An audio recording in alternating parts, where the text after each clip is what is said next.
9. Ketakutan di alam maut. Aku mengerti kenapa orang-orang di dalam sel di perut alam maut ini disiksa secara berbeda dengan yang lain-lain. Banyak yang tidak ku mengerti. Aku sungguh-sungguh mendengarkan Yesus dan membuat catatan dari apa yang kudengar dan kulihat untuk kemuliaan Allah. Sejauh mata memandang, sel-sel ini berada dalam lingkaran yang tak berakhir. Rintihan, ratapan, keluh kesah datang dari sel-sel itu waktu kami lewat. Kami belum berjalan jauh ketika Yesus berhenti di depan sebuah sel yang lain. Ketika kami melihat ke dalam, timbul cahaya. Yesus yang menciptakan cahaya. Aku berdiri dan melihat jiwa itu, dan aku tahu dia sedang disiksa berat. Dia seorang wanita yang lain lagi, dan warnanya biru abu-abu. Dagingnya mati, dan bagian-bagian yang membusuk berjatuhan dari tulangnya.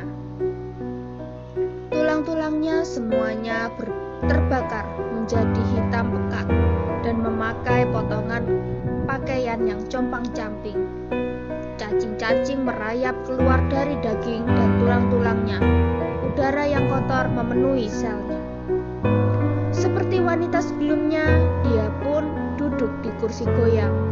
Dia sedang memegang sebuah boneka lain, dan kalau dia bergoyang, dia menangis dan memegang boneka itu ke dadanya. Sedu-seduan yang hebat mengguncang tubuhnya dan ratap tangis terdengar di selnya. Yesus bercerita kepadaku, dia juga hamba iblis dan dia jual jiwanya kepadanya dan semasa hidupnya dia melakukan semua kejahatan. Ilmu sihir itu nyata, kata Yesus. Wanita ini mengejar dan melakukan ilmu sihir dan menyebabkan banyak orang berbalik ke jalan dosa.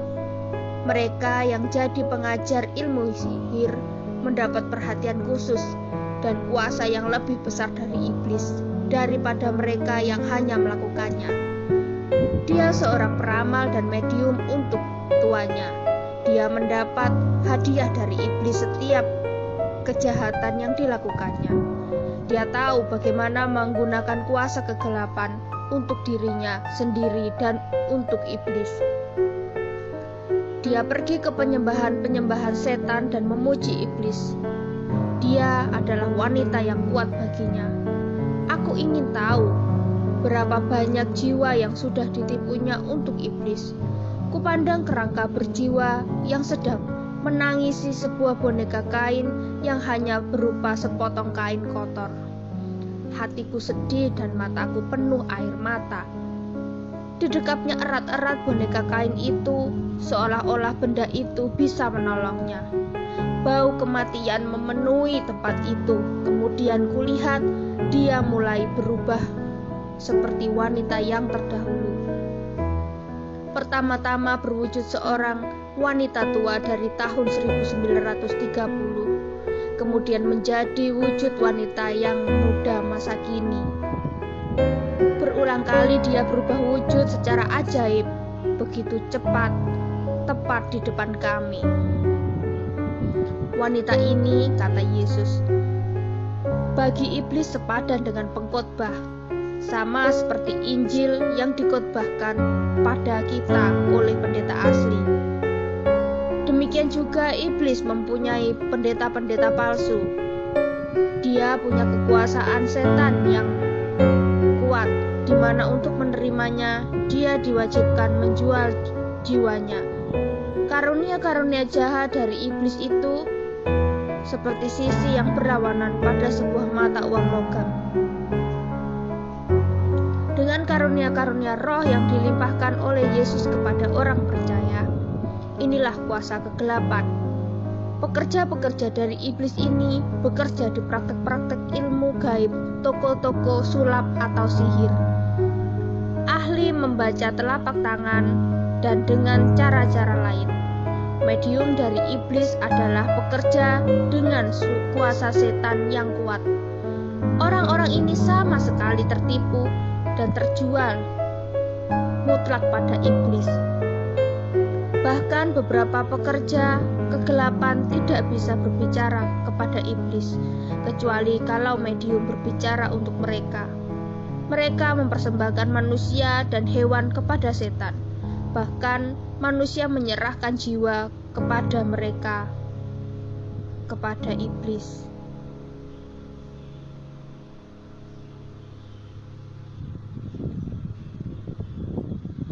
Mereka memilih melayani dia daripada aku. Pilihan mereka adalah kemarahan, kematian, kecuali kalau mereka bertobat dari dosa-dosanya dan datang kepadaku. Aku setia dan aku menyelamatkan mereka dari dosa-dosa mereka. Banyak juga yang menjual jiwa mereka, yang berpikir bahwa mereka akan hidup untuk selamanya. Tapi mereka akan mengalami kematian yang mengerikan. Iblis masih berpikir bahwa dia bisa menggulingkan Allah dan mengacau rencana Allah. Tapi dia sudah dikalahkan di kayu salib. Kurebut kunci dari tangan iblis, dan aku punya kuasa di langit dan di bumi. Sesudah wanita ini mati, dia langsung ke alam maut. Setan-setan membawanya ke hadapan iblis. Dengan marah dia tanya, kenapa setan-setan itu menguasainya? Karena pikirannya, di bumi dialah yang menguasai mereka. Di bumi mereka telah menjalankan perintah-perintahnya. Dia juga tanya kepada iblis tentang kerajaan yang dijanjikannya. Iblis tetap berbohong kepadanya, sekalipun sesudah kematiannya.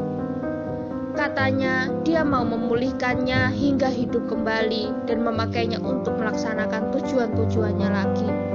Dengan tipuan dia mendapatkan banyak jiwa untuknya, sehingga kebohongannya iblis masuk akal baginya. Tapi akhirnya iblis tertawa dan mencemoohnya. Katanya, aku telah menipu dan memakaimu bertahun-tahun. Kerajaanku tak akan pernah kuberikan padamu.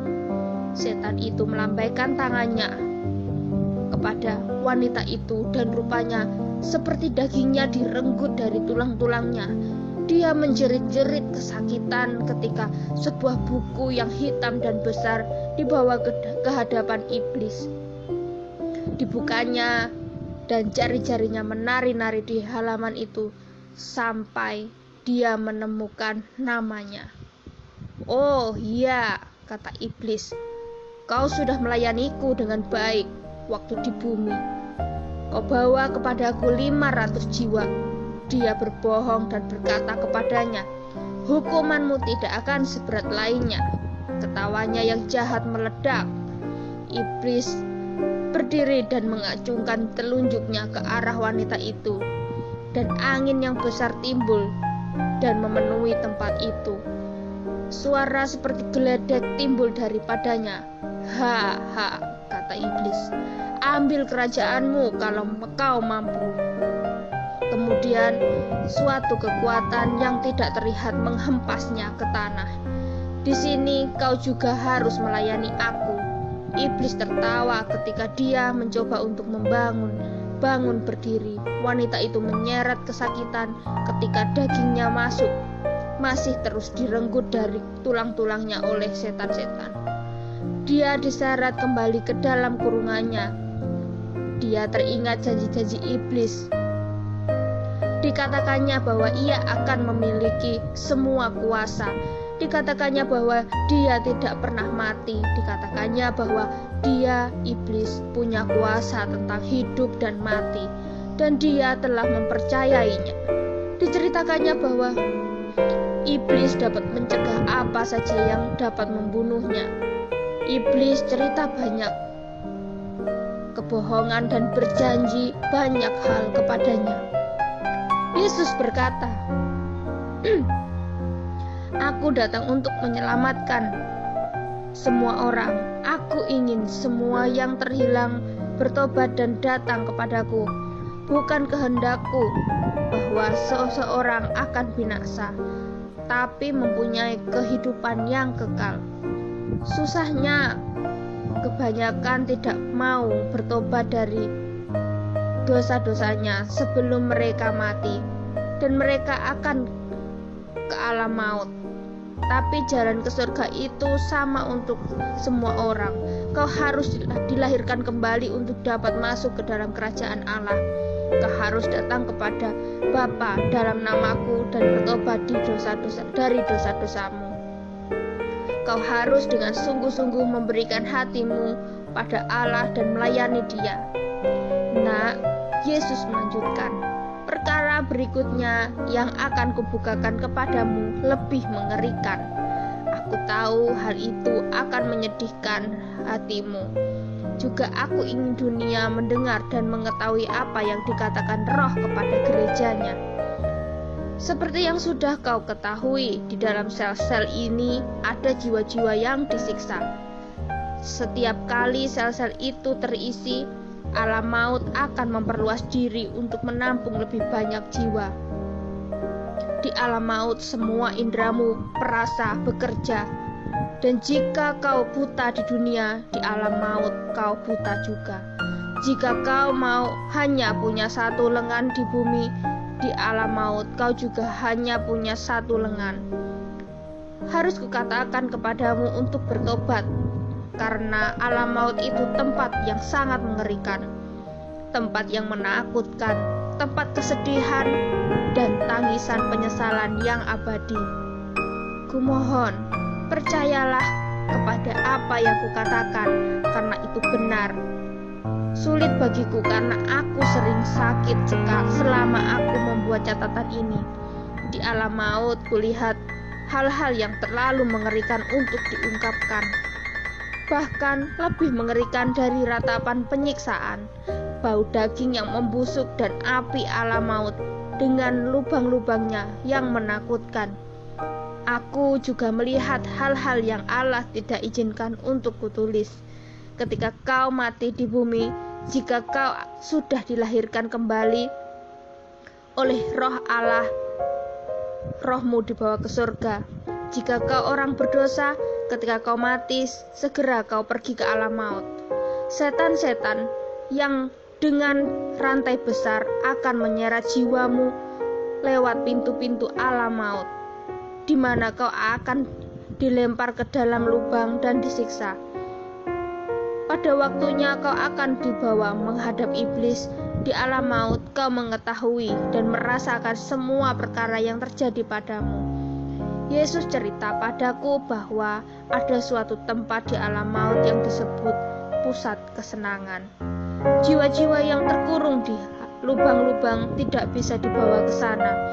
Dia juga cerita padaku, meskipun ada perbedaan siksaan untuk jiwa yang berbeda, tapi semuanya dibakar dengan api.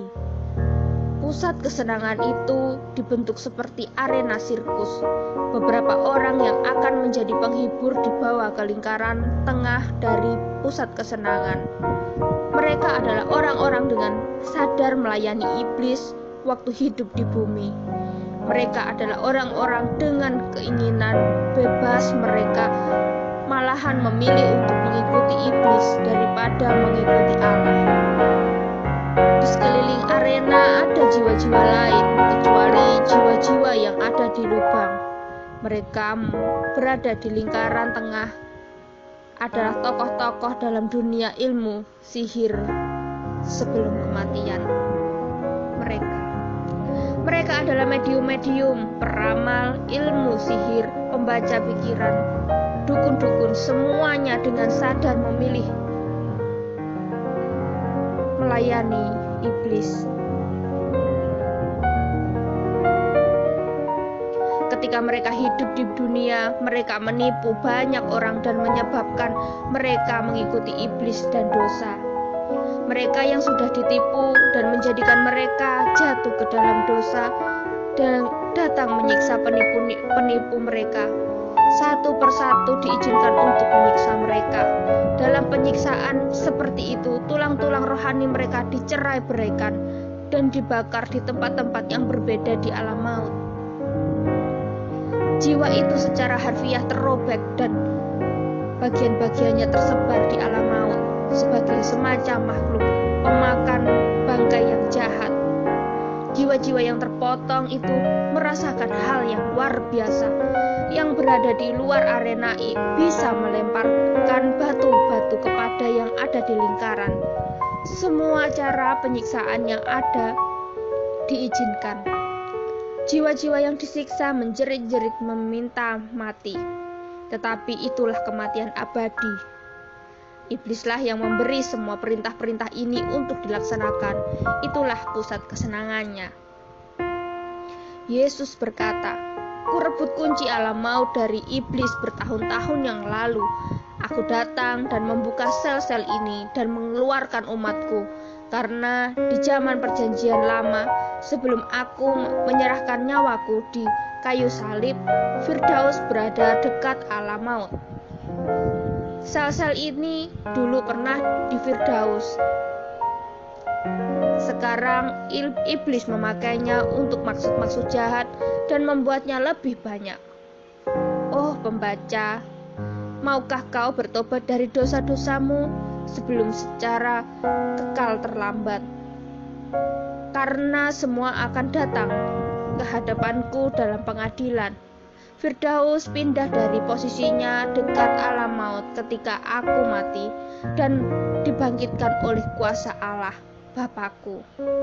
Akan kuceritakan kepadamu bahwa sel-sel ini yang tingginya 17 mil disediakan sebagai penjara untuk mereka yang pernah menjadi pekerja kegelapan iblis, mereka yang melibatkan diri dalam segala macam dosa yang berhubungan dengan kuasa-kuasa setan, ilmu gaib, dan penyembahan kepada iblis. Yesus berkata, "Mari akan kutunjukkan kepadamu." Segera kami berada kira-kira setengah mil di udara, di pusat perut alam maut dan di tengah-tengah blok-blok sel yang tingginya 17 mil itu. Rasanya seperti di dalam sumur di mana puncak maupun dasarnya tidak kelihatan karena gelapnya. Tempat itu mulai dipenuhi cahaya kuning. Kupegang erat-erat tangan Yesus. "Tuhan," tanyaku, "kenapa kita berada di sini?" Segera datang angin topan dan suara yang kuat. Api dalam gelombang-gelombang besar merayap ke atas dinding-dinding sel, membakar sesuatu yang dilewatinya. Lidah api mencapai sebelah dalam setiap sel, menimbulkan tangisan sedih karena kesakitan dan kesusahan. Meskipun begitu, Yesus dan aku tidak tersentuh oleh lidah-lidah api itu. Ketakutan melanda diriku ketika kulihat jiwa-jiwa yang terhilang itu lari ke bagian belakang sel-sel kecil mereka, mencoba mencari tempat persembunyian. Suara yang jahat mulai bertambah keras dari arah sebelah kiri kami. Kulihat dan iblis sedang berdiri dengan punggungnya ke arah kami dan seluruh sosoknya menyala. Tapi dia tidak terbakar, lebih tepat dialah yang menyebabkan nyala api itu. Sekarang dia berdiri di selubungi lidah api, menikmati tangisan dari jiwa-jiwa terhilang yang malang itu. Ketika iblis menggerakkan tangannya, bola-bola api yang besar melesat daripadanya. Jeritan-jeritan yang menyayat hati dan tangisan-tangisan kesakitan terdengar dari sel-sel. Jiwa-jiwa yang ada di dalam sedang dibakar hidup-hidup di tempat yang lebih panas dari lautan api. Sekalipun begitu, mereka tidak bisa mati. Setan-setan juga ikut tertawa ketika iblis pergi dari sel-sel ke sel, menyiksa jiwa yang hilang itu. Yesus berkata, iblis hidup dari kejahatan. Dia merasa bangga dengan kesakitan dan penderitaan dan mendapatkan kekuatan daripadanya. Kuperhatikan iblis diliputi seluruh oleh lidah api berwarna kuning kemerah-merahan dengan tepi coklat. Angin ribut meniup pakaiannya yang tidak terbakar. Bau daging terbakar memenuhi udara. Dari semula aku sadari bahwa kengerian di alam maut memang benar-benar nyata. Iblis berjalan melalui lidah-lidah api, dan api-api itu tidak bisa membakarnya. Meskipun aku hanya melihat punggungnya, aku bisa dengar tertawanya yang jahat di mana-mana. Kuperhatikan ketika iblis naik dalam gumpalan asap, membawa bekas api bersamanya ke puncak dari perut alam maut. Ku dengar ketika dia turun dengan suara keras mengumumkan bahwa kecuali semua jiwa-jiwa itu menyembahnya, dia akan memberi mereka giliran di lingkaran kesenangan. "Jangan iblis, kami akan menyembahmu," teriak mereka serentak ketika semuanya mulai membungkuk dalam sikap penyembahan kepada iblis.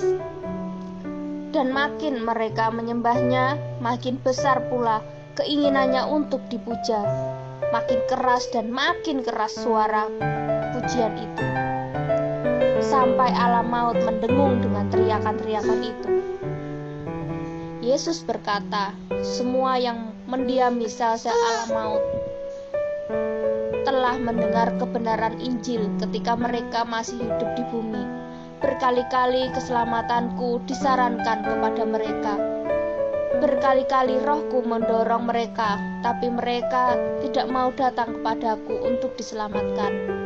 Ketika Yesus datang sedang bercakap-cakap, iblis berbicara pada pokok persoalannya. Inilah kerajaanmu, semua kerajaan yang kau miliki. Kerajaanku meliputi seluruh bumi dan dunia di bawah. Kudengar dia menjerit, inilah kehidupanmu yang kekal. Dan tangisan penyesalan datang dari sel-sel yang terbakar. Yesus berkata, keselamatanku bebas. Siapa yang mau, biarlah dia datang dan diselamatkan dari tempat hukuman abadi ini. Aku tidak akan mengusirnya. Kalau kau sudah jadi ahli sihir, sekalipun kau sudah membuat perjanjian tertulis dengan setan, kuasaku akan memutusnya, dan darahku yang tercurah akan menyelamatkanmu. Akan kuambil kutuk-kutuk yang jahat dan hidupmu dan menebusmu dari alam maut. Serahkan hatimu kepadaku hingga aku bisa melepaskanmu dan membebaskanmu.